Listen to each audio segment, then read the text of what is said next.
Hello বন্ধুরা, কেমন আছো? আজকে তোমাদের তুমি তো করোনি।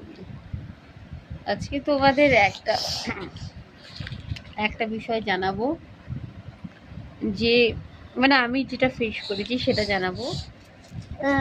যে আমি দেখেছি যে দুধের বোতল নিয়ে অনেকের অবজেকশন থাকে। দুধের গরম পড়ছে, যেহেতু দুধের বাচ্চা হলে দুধের বোতলটা কতক্ষণ ফোটাবো, মানে অনেক মায়েদের দেখেছি অনেক সমস্যা থাকে, বা দুধটা কতক্ষণ থাকবে। আমি আমার এক্সপিরিয়েন্স থেকে বলছি যে একটা শীতকালে তুমি যদি দুধ রেখে দাও, তাহলে সেই দুধটা কিন্তু অনেকক্ষণ থাকে। আমি আমি লক্ষ্য করেছি, আমার এক্সপিরিয়েন্স থেকে বলছি, অন্তত 4 ঘন্টা সেই দুধ ঠিকঠাক থাকে, 4 কি 5। কিন্তু গরম পড়তেই সেই দুধের একদম 12টা বেজে যায়। আমি দুধটা রাখছি 1 ঘন্টা 1.5 ঘন্টার মধ্যে, আর বেশি গরমে থাকলে তো আবার বেশি হয়ে যায়, বেশি নষ্ট হয়ে যায়। তা তোমরা কি করবে জানো তো?